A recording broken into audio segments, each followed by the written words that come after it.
तुम यहाँ क्यों आए हो? कहाँ जा रही हैं आप? अपने पति के खिलाफ कोर्ट में मुकदमा लड़ने? हाँ, मगर तुम्हें क्यों तकलीफ हो रही है? पता नहीं क्यों, शायद इसलिए कि आपके शरीर का हिस्सा हूं मैं। यही वजह थी कि मैंने इस घर में ना आने का वादा किया था, लेकिन अपने दिल के हाथों मजबूर होकर खुद ही उस वादे को तोड़ बैठा मैं। Excuse me. डोगरा साहब प्लीज, मुझे आपसे भी कुछ बातें करनी है। देखो, आज मेरी कोर्ट में डेट है, मेरे पास वक्त नहीं है। सर, अगर ये वक्त टल सकता है तो इसे टल जाने दीजिए, क्योंकि इससे ना ही सिर्फ आपकी जिंदगी बर्बाद होने से रुक सकती है, बल्कि मेरी माँ की जिंदगी भी तहस नहस होने से बच जाएगी। क्या बकवास कर रहे हो? हटो मेरे रास्ते से। मेरी क्या औकात डोगरा साहब कि मैं आपका रास्ता रोकूं? और ये बकवास भी मैं सिर्फ इसलिए कर रहा हूं क्योंकि मेरी माँ आपकी पत्नी है। जिस तरह मेरी माँ के साथ शादी करके आपने उसे मान सम्मान दिया था, आज उसी मान सम्मान का अपमान करने आप कोर्ट जा रहे हैं। क्या आपने सोचा है सर, जब आपका लॉयर आपकी पत्नी यानी मिसेस डोगरा के बारे में अनशन बकेगा, तब आपकी पोजीशन क्या होगी?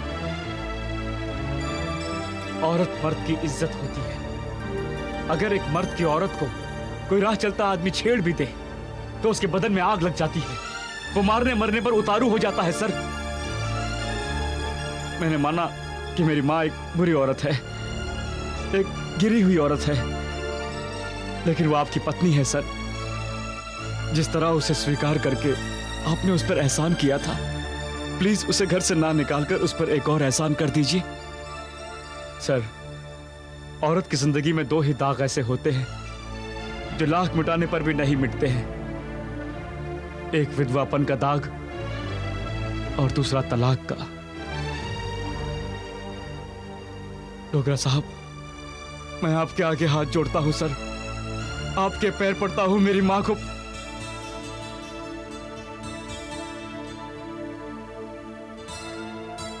तुम्हारे दिल में इस औरत के लिए इतनी नफरत थी कि तुम इसे मां तक नहीं बोलते थे, मगर आज तुम इसी के लिए दलील पेश कर रहे हो।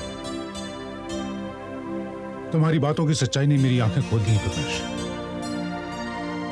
मैंने अपना इरादा बदल दिया है। मैं तुम्हारी मां को तलाक नहीं दूंगा। Thank you sir, thank you very much sir. God bless you.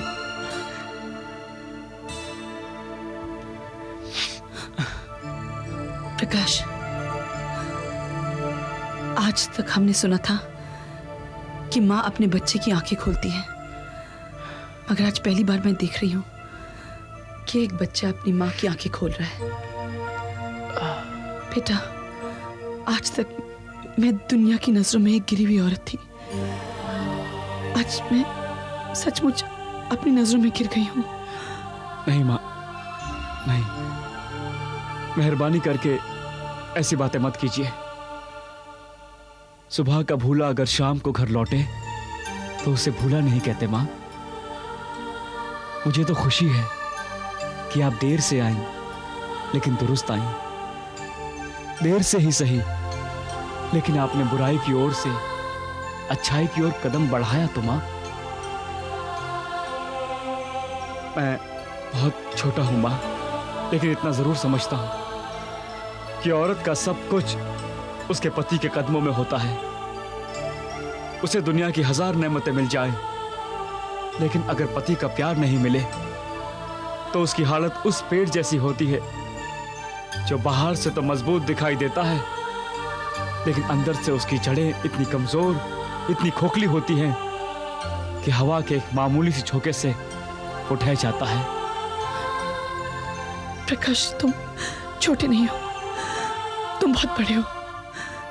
जो बच्चा अपनी माँ को तलाक से बचा सकता है वो बहुत बड़ा होता है, बहुत अजीम होता है। ठीक है, मैं चलता हूं माँ। बेटा, थोड़ा रुक जाओ प्लीज।